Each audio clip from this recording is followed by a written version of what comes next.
শুক্রবার রাত থেকে শুরু হয়েছে হজ ফ্লাইট। আশকোনা হজ ক্যাম্পে ভিড় করছেন হজ যাত্রীরা। আরও জানাতে সেখান থেকে যোগ দিয়েছেন মাহবুবুর রহমান। মাহবুব, হজ ক্যাম্পের সার্বিক পরিস্থিতি জানাবেন।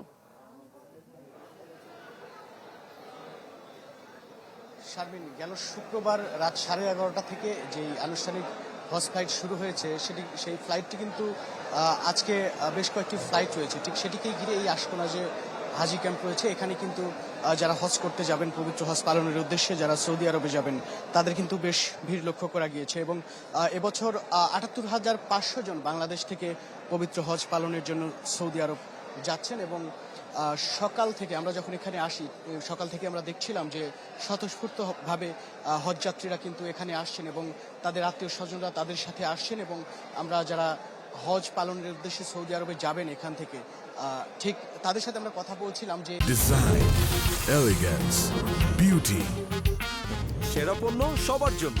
জেভিকো। এই হজ ক্যাম্পের যে ব্যবস্থাপনা সবকিছু ঠিক আছে কিনা, তারা আমাদেরকে বেশ স্বস্তির কথাই জানাচ্ছিলেন। কোনো রকম ভোগান্তি ছাড়াই তারা এখানে সব ধরনের সেবা পাচ্ছেন বলে আমাদেরকে জানাচ্ছিলেন। এর আগে কিন্তু 17 এপ্রিল রাত 11:30টার দিকে কিন্তু প্রধানমন্ত্রী তারেক রহমান যে আনুষ্ঠানিক হজ ফ্লাইট, সেই হজ ফ্লাইটের কিন্তু উদ্বোধন করেন। এবং সেদিনই কিন্তু 12টার দিকে একটি ফ্লাইট, যেটি প্রথম ফ্লাইট ছিল, সেই ফ্লাইটটি কিন্তু ছেড়ে যায় বাংলাদেশ। এবং আজকে যে কয়টি ফ্লাইট রয়েছে সেই ফ্লাইটগুলোতে হজ করার উদ্দেশ্যে যারা যাবেন, ঠিক তারা কিন্তু চলে এসেছেন এবং আত্মীয় স্বজন রয়েছেন, তাদেরকে বিদায় দেওয়ার জন্য আসছেন।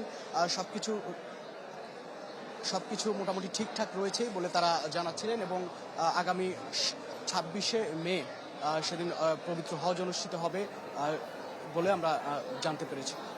শারমিন। মাহবুব, ধন্যবাদ আপনাকে। দর্শক, হজ ক্যাম্প থেকে যুক্ত হয়েছিলেন আমাদের সহকর্মী।